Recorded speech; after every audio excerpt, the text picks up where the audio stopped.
I'm Ian here for IrishBoxing.com in association with PD Giveaways. Bit of a somber one, been a while. Hope we're all good, Sean. It's normally cracking jokes left, right, and centre, but I may fear that if I say anything, I'm gonna have you in tears. So yeah, let's just dive into it. Yeah, your tone of voice kind of sets the tone of how I'm feeling anyway. Um, Rough couple of days. The wasn't one that we had anticipated, and wasn't one personally I was ready for. Um, but unfortunately, all good things they tend to come to an end. And yeah, Graham McCormack has retired from professional boxing, and it's fucking shit to be honest. I know that that's was that you probably never thought you'd ever say. Obviously because as a close friend of yours that you never wanted to happen, but as the quote says, all good things must come to an end, and this has sure come to an end. Beaten by Richie O'Leary, I know a lot of respect between the two men before the fight happened, and there was no malice or anything like that, and it was great to see. But um, obviously me don't say how, but me showing you the fight in some way on some device. Yeah. Um, Leave it at that. Yeah, no, I guess what did you see from your eyes when you seen the clips or highlights? You kind of came to my rescue a little bit because I was at a wedding on at the weekend, and for whatever reason, the stream just wasn't playing ball. I had the stream fine. I was keeping an eye on it throughout the night, just making sure I was ready for the fight, and I was flicking in and out, and it was there for Kelsey's fight, and of course, when I went to turn it on again for Graham and Richie, I was getting the fucking twirly roundy thing, and so knowing you were going to be ringside. I was like, "What's going on? How have we started?" Yeah, you were like, I think you were saying just had 2 rounds.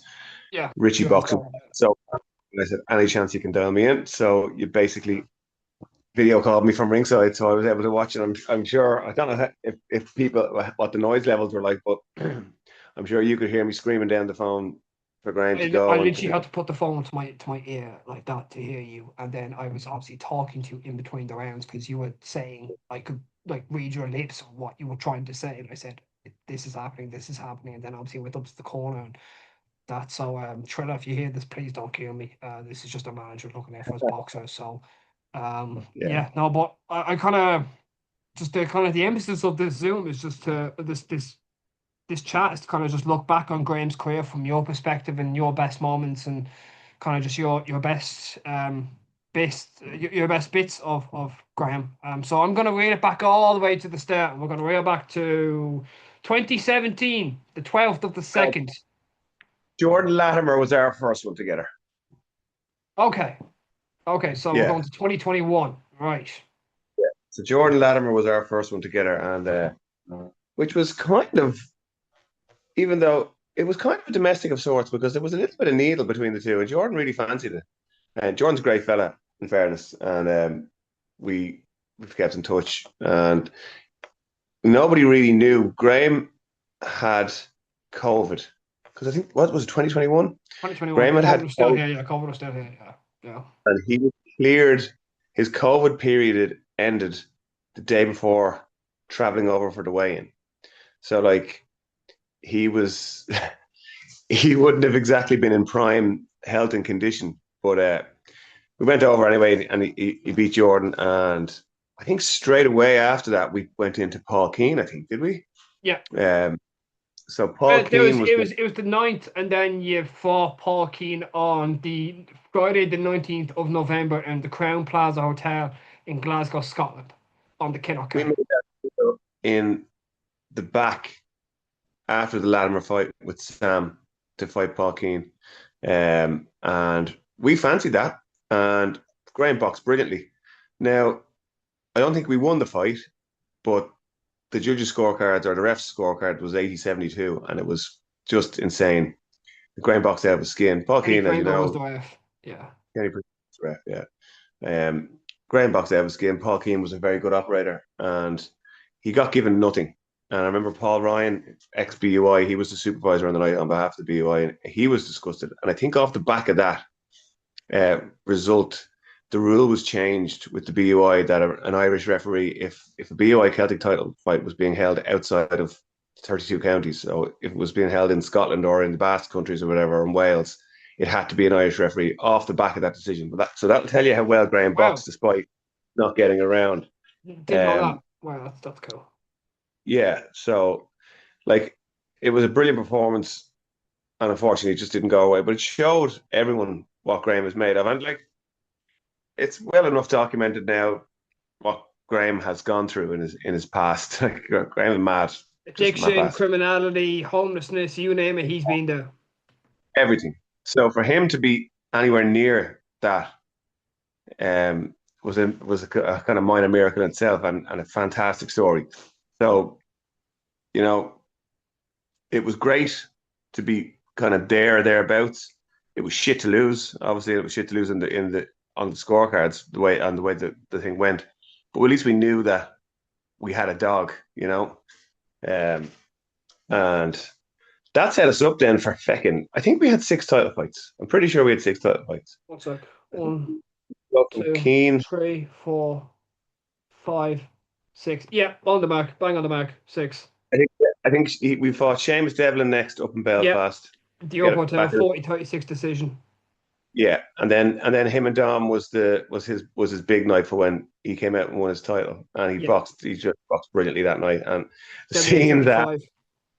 scenes afterwards in the ring and all, Jesus Christ, the ring could have collapsed the amount of Limerick heads that were in the ring that night, and just an amazing night, and that was like I think that was my first title, and it was at that stage it was just because you live on your nerves, and me and Graham had become very close at that point, and you live every punch, you know, and yeah, like for him to win his Celtic title, it was incredible. I think we went on then to fight on Conlon undercard maybe Yeah, against Fergus Ferguson. Quinn. Fergus was brilliant that night, and Sean did the right thing throwing the towel in. I think then we went to Spain maybe, got a España. win. España. Yeah, got a cheap win over in Spain, and came back then, and I think straight back into another title fight.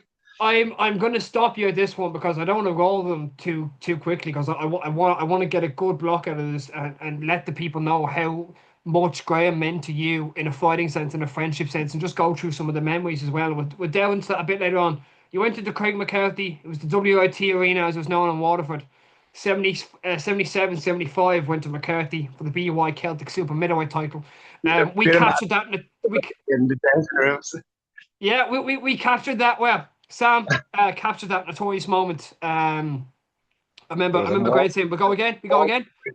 inside the change room that wasn't captured.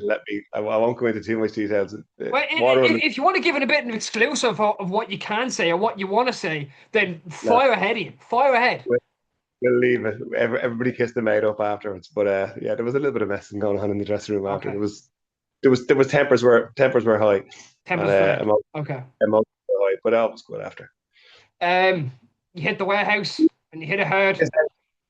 How much he means, like you know, I work for these boxers, and every manager works for these boxers. It's not like you're a boxer, you're their manager, like you're employed by them, and but it's always been something that I've wanted to do was to have proper relationships with them, and Graham was the kind of blueprint for that. Like we got very sure. Me and the family went down Christmas a couple of years ago. Yeah, Spent a couple you of might be nights. saying to me, yeah, yeah. Just I think my son Liam, who is 3 and a bit now, so he was 5, 6 weeks old then, uh, and we spent Christmas down there. So that'll kind of give you a little bit of the measure of how tight we would be. Um, so yeah, like I put a post up there this evening just to kind of give a little bit of thought on Graham's retirement, and that was tough to write. Like the last few days have been incredibly tough because we just weren't ready for it. Because Do you feel like you've lost something? yeah, 100%, and it's been like that. Like I was talking to you earlier, and you said, "What was it like afterwards?" And because obviously I was at a wedding, so I found a bit of a quiet enough spot off the dance floor kind of thing. And It's in the corner of the hotel room, the hotel thing. Yeah, yeah. yeah, found a little conservatory or something, and basically watched the fight through your phone. And then when the decision went, it was just sat there. So I was on the missing list for about a half an hour. Sat there and just thought, look, this is 99.9%. This is over, and that's because Graham was the first. Dylan McDonough was the first, sorry, but Graham was the real first one to kick on, and has remained that constant, and has been probably the leader of the stable, and not just for me, but for everyone down there in that gym, like Jamie Morrissey, Edward Donovan, like Dave Ryan, a little bit in that gym, but all these Limerick lads look up to him, and you see now what his son Dylan is doing. Like, he has the potential, and he's already starting to show it that he's probably one of the best kids at his age already in the country. He's not even boxing properly. Like, he's not even boxing competitively. So that's what Graham has passed on, the legacy to the rest of the fighters down there, and then more importantly his son and his two sons, because they're both boxing now, and Graham has carved that path of discipline through his own initial ill discipline, but he's turned his life around through the depths of just horrific stuff. Despair, really, it was despair. Yeah, to become what he's come, to become a flag bearer for Irish boxing. And like you see some of the comments on posts knocking around today, like the love that he has from everyone around the Irish boxing community and a bit beyond. But this has been a shitty few fucking days. I was talking to Graham late last night. I don't know what I applied to. I applied to one of his stories thing on Snapchat or something like that. Yes, Snapchat. I know. Leave that for another day.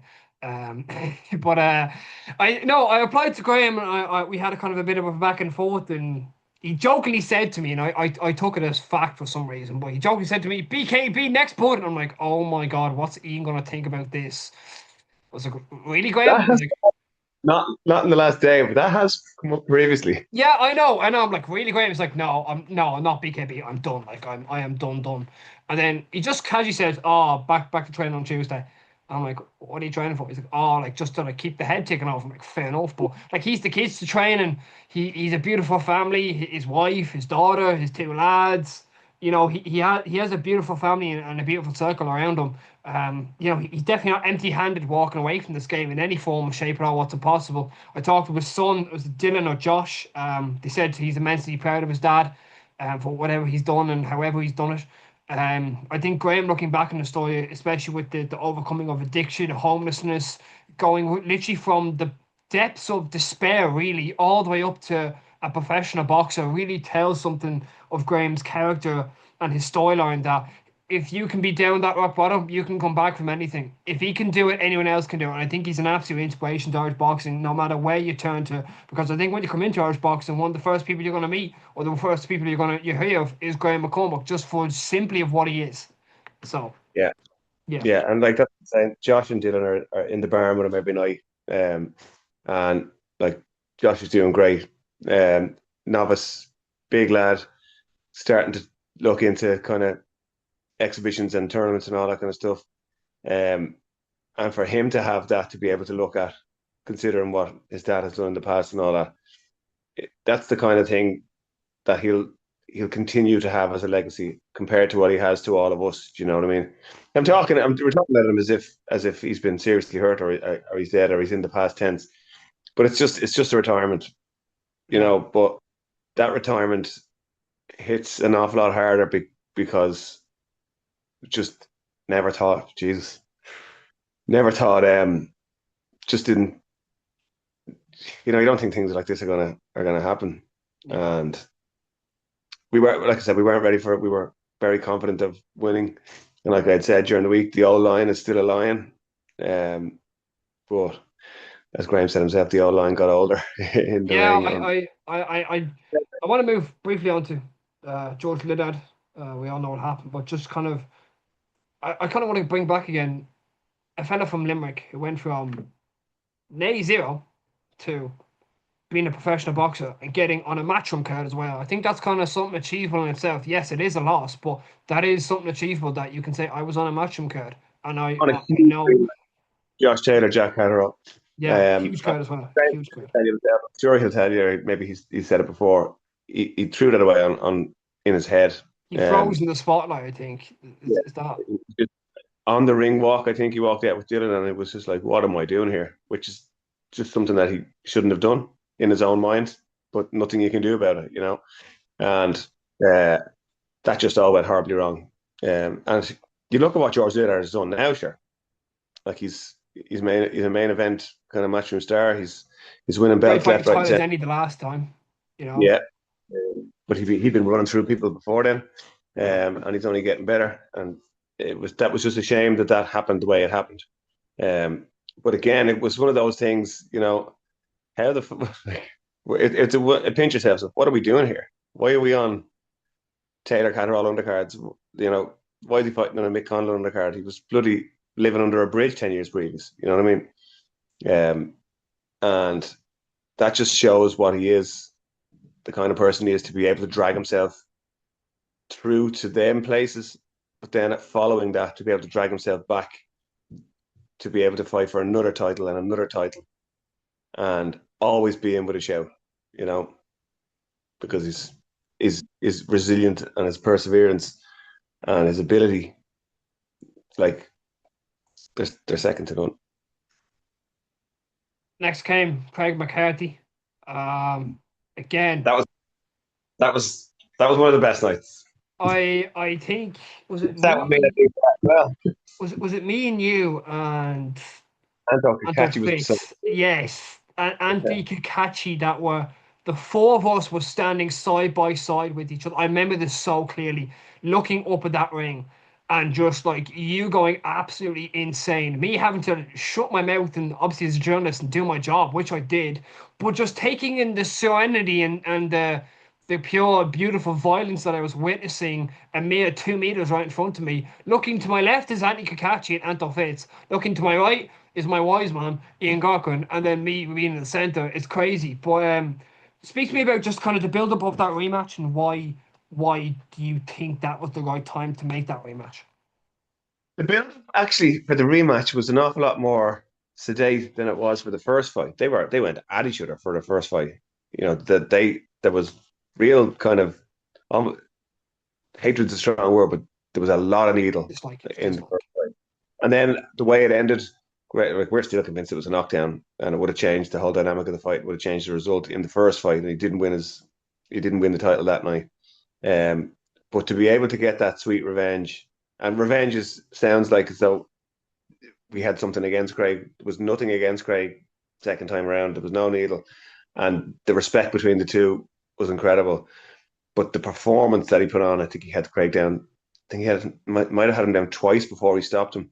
Earthy down Um, 3 times, once in the first, once in the yeah, second, and once prior to the stoppage. That's via the box track notes. So and it was just like what the fuck? When did Graham turn into like a knockout puncher? But yeah, he just found everything that he wanted to find that night, and I think that was aside from winning the title up in Belfast against Dom, that really was the best feel good kind of moment of for me of Graham's career, because it just felt like a redemption type of thing. He felt like that he shouldn't have been beaten the first time, and when he went up there and did the job, had him down 3 times, and it was done in no uncertain terms. Second time round, it just felt like we had come full circle on where we wanted to be the first time, and it set him back up to have another run at things. Because if he had lost that again, it was probably curtains. Because if you're losing to the same fella that you've bitched and moaned about having lost the first time, if you get beaten again, sure, you're done. But he put the full stop on that, and that was some crack, because there was another he gave me right frightening that night, because he said when we were just about to walk out, he said, right lads, one last walk. And we were like, what the fuck? Because if he lost, that was it. He was done. But whether he knew it in his own mind, or maybe he was cheating himself up or whatever, uh, like I said, you were there. I was hopping around fucking ringside like a madman. because it was just so surreal. You nearly And I think hopped over my shoulders. I went over to Mel Crystal and grabbed her and he was like, what the fuck are you You doing? nearly hopped over my shoulders as well. You jumped onto my shoulders. I remember you literally grabbed my shoulders and jumped onto my shoulders. Like you tried to piggyback me. I was like, come on, what's this guy at? And no, it was a beautiful moment. I remember kickoff to the kickoff press conference for the rematch, and these two lads going at it. And I remember Chris Algeria and Paulie Malignaggi looking at these guys. What are these guys saying? Like, are these guys even speaking English? Yeah, I think that actually might have been said. What did he say? Yeah, Because when Graham starts going, it's very, very fast spoken. yeah. Like we here on Friday morning, Graham come up to my house and we had a quick bath, or he had a quick bath. We didn't have a quick bath. He had a quick bath. Just It's take not that the last little time. Dagestani scene. Yeah, 2 3 years. Um, so yeah, he took the last little bit off with a little bath on Saturday morning, and he was down. He was talking to the missus, and the kids were here. And my little one said, "Daddy, what did he say?" Because it was then, he was starting to get buzzed up, and obviously he was probably a little bit dehydrated and just had a bath. He was sweating still because it was a hot bath, and he was just talking, and she hadn't a fucking clue what he was saying. But You had a again, clue. You knew what you were these saying. now that from his career, not memories of him as a person, but from his career, that you kind of cherish a little bit because he was lying on the floor in the hall, drying off, just letting himself cool down upstairs in the bath, and I think that kind of shows the relationship that maybe we had. It's like, come on over to the house, don't be worried about going doing this. Come over to the house, nice and comfortable, get a bath, get yourself back over to the way, and get ready for the fight. So, like Looked they're fresh kind as of a things. daisy though, coming into the weigh-in. Looked fresh as a daisy coming into the weigh-in. Everything went so smooth. Um, Felt great, sparred great, trained great, physically brilliant. Best actually shape he's ever been in his life at the age of 38. Now, breaking his jaw and drinking liquids for 6 weeks may have had a factor in that because he had up at super middleweight, he was kind of fleshy and not tightened, but like produced abs at the weigh in there last week. Had never looked so good. Looked young, even in the Yeah. photographs. Looked young. Unfortunately, didn't perform young. But like I said, the young lion beat the old lion, and it is what it is. But like they're kind of memories that you'll always cherish because they're the kind of things that people don't see and don't really get the relationship. Sometimes you think, oh, sure, all you're doing is make phone calls or you're doing this and that, but it's a lot more than that. And when it comes to someone like Graham, it's a lot more than that because the relationship is so personal. I wanna touch on Dan Johnson. Just kind of the reasons why that fight was matched. Obviously McCormack We was. that was just a catastrophe of shitty luck in the ring. Like there was a head clash, they got busted right open, right here, and it Yeah, was we just have a blood. photo of it. Yeah. Couldn't see out of one eye. Basically, blood was just all you could see was red in one eye. And Johnson, being a big super middleweight, was able to find the target, and then obviously Graham broke his jaw in the fight. Still kept going for a round, I think, until he Yeah. got another point. Yeah. And I think he said, "I think my tooth has come out." And Sean was like, "It's only a fucking tooth. Suck it up." And it wasn't that his tooth had come out because no teeth had come out. It was that he had a fucking big crack in his jaw, and it Yeah. was just a sensation. But he said there was never ever pain like it. And I think he's been hit by a hammer over the head. Yes, he has. Yeah. Yeah. He didn't feel that pain. So that was just that was one of those things that was just shitty luck because the clash of heads f- changed everything. When you're going in against a big lad like Johnson who can punch one-eyed away from home, you're up against it. Um, one more rendezvous back in Cork. Just an hour and something away from his house, so easy enough fight week for him. Daniel Poreshrik, very, very tough opponent. Very tough opponent. Game opponent as well. Got the window. Yeah, just got the Uh, win. It was shake off the rust, knowing that we had something in the pipeline. Shake off the rust. He had been out of the ring for a while since Johnson and hadn't been able to train boxing and also put the jaw. And it was really just a case of get a few rounds in, shake off the rust, See what the jaw and is. be ready. Got hit, and the jaw was fine, and we knew then, A1, let's go. Let's go for Saturday night, just gone. And we were extremely confident, but it didn't work out, you know? The last and final hurrah, Saturday night. Unanimous decision went against them. Just bring me back to Ian Gaughran sitting in that wedding reception via a FaceTime call from the meeting. Um, what are you thinking at that current moment when you're watching these rounds slip by and you're watching one of your OG number ones obviously lose the fight, something that you didn't want to happen because the plan was the Irish title, and I know that's something that Graham will probably think of the rest of his life, that Irish title will never hang up on his mantelpiece ever again. Um, but just kind of bring me through your thoughts and everything else that was going through your head as you were watching these rounds go by. So much. Um, because he was just kind of being beaten to the punch a little bit.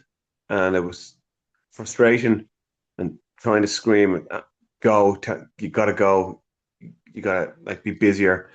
But also fear and kind of upset because upset that he's not performing the way I know he can perform, the way he knows he can perform, and fearing that this is the end because there was no real coming back from it, and obviously we know now that he once he lost, there was never any intention of coming back from it. It was win or bust. But like I was kind of almost angry at him and frustrated, kind of going, "What the fuck is going on?" Like, you know what I mean? Yeah. But not throwing, not using the volume because Graham would be a volume puncher as opposed to a power puncher. Just not moving and didn't seem as free as he should be. But like you said, it was an age thing, and it was just, and it happens. It happens in the ring, and it's the worst time for it to happen, but it fucking happens. And like maybe that's what happened to Mick the other week. You Yeah. know, his whole career caught up to him in the one night, and he just wasn't able to go. And that's kind of what happened to Graham the other night. And it kind of once once there was a realization that it's not going to happen tonight, then it became just a bit more upsetting. And then I fucking shit night's sleep Saturday night, really bad night's sleep last night.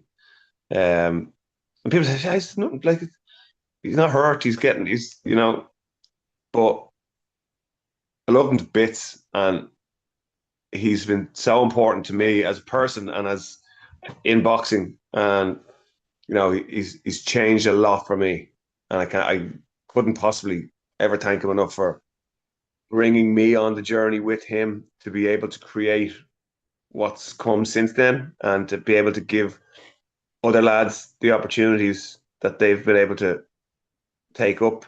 All of that's off the back of Graham, like literally all of it, because he's the one that set this whole thing up, and he's the one that gave us the kind of the confidence to be able to do this for other people, you know. And so it went from anger to frustration to sadness to fear to a little bit of relief that he's fine and didn't get hurt or anything like that, to just kind of numb. Sat there, just sat there for a while. Not Has there been not really any gone. has there been any chats between you and Graham since? Yeah, Can you reveal what was said? it's just similar to what he said himself. Just well, couldn't pull the trigger. Felt old. He's full sure that the younger version of himself would have got the job done on Saturday, but he wasn't the younger version of himself on Saturday. He was this version, and 38 stroke 39-year-old version against, I think, Richie's 29, Yeah. up and coming intermediate champion just a few years ago, coming off now an absence of sorts, the guts of a year, but coming off a good win against Sean Murray, and the progressive against the old dog. Yeah. So there's obviously nothing to be ashamed of, and he boxed well. Like, he didn't box shit. He just got Richie was just that 10 to 9.5 better Yeah. in most rounds. Um, Richie was busy. You could see he was up for it. And if it's not happening for you, if the brain is telling you to do one thing and the body's not responding, it's a long 8 rounds, you know. Just, I'm looking at his Instagram post here briefly before we wrap up, because there's 10 minutes left in the Zoom call. I've never seen something so simple of just him putting up a phone and being like, "That's a wrap." You'd normally expect a big long paragraph of this, that, and the other. No, Graham's so simple, just goes, "That's a wrap." Simple as, yeah. I was I was in the Simplicity, cinema. Ian. Simplicity. Yeah, I was in the cinema with the kids today. Super Mario Brothers Galaxy one, pretty shit. Even the kids didn't like it. But I came out and I'd seen that I was phone had a lot of Instagram messages and I went on and I was but I absolutely loved that's a wrap. A few hashtags and that's the way it is. He's not Graham. You wouldn't call Graham a wordsmith, you know. Yeah. It's more what he's done and the impact he's had on people. And he didn't need to say anything. I'm sure he'll put something up properly and he'll thank everybody he needs to thank next week or when this all settles down and he's had a bit of a time to reflect on everything he's achieved. And I hope he does reflect and I hope he is proud of himself because I couldn't be any prouder of everything that he's done. But I do hope that he's proud of himself and he realizes the legacy he leaves to the kind of the pros that are there now and the likes of his two sons and his two daughters. And like, I know that Lauren is so proud of him. I know that she went through the ringer every single time he fought, you know, and it was terrible when he lost to Fergus Quinn up in Belfast. The two of us were extremely upset, and he got a bit of a bad beating that night. And I remember a BOI official came up to me after and said, "Look, I really hope you're all okay. I noticed from the other side of the ring that you were consoling Graham's wife, and the two of you were very upset." And you don't like to for him to go through that, you know. Yeah. And him especially because he's so tight. And you are gonna miss the Graham fights and the Graham madness and all that kind of stuff. And like I said, even the post I put up there myself, a seat at the table if he wants it. From a managerial point of view, he's got so much still to give to boxing. I know he's going to put his time into Dylan and Josh and all that. It's just sad, you know. Um, that no. I'll end it at that. Um, any one last word to the people who are watching? Just, oh, yeah. Yeah, you know, we should appreciate what we have in Irish boxing. We've got so many great lads. Graham at the forefront, and they do put everything into it for very little reward, you know. And I hope that the community in general, but the Irish boxing community appreciate what these lads give to us because they give everything. And it's more than just, you know, a few rounds in a boxing ring. They have the ability to change people's lives and impact on people's lives. So And Graham has changed yours. yes, and I can only thank him for it, you know. Ian, on that note, it's always been a pleasure. And yeah. Thanks. Sorry for getting a bit fucking upset there at the No, end. it's good. It's good. It's good. Good. All right. See you in a bit. Cheers.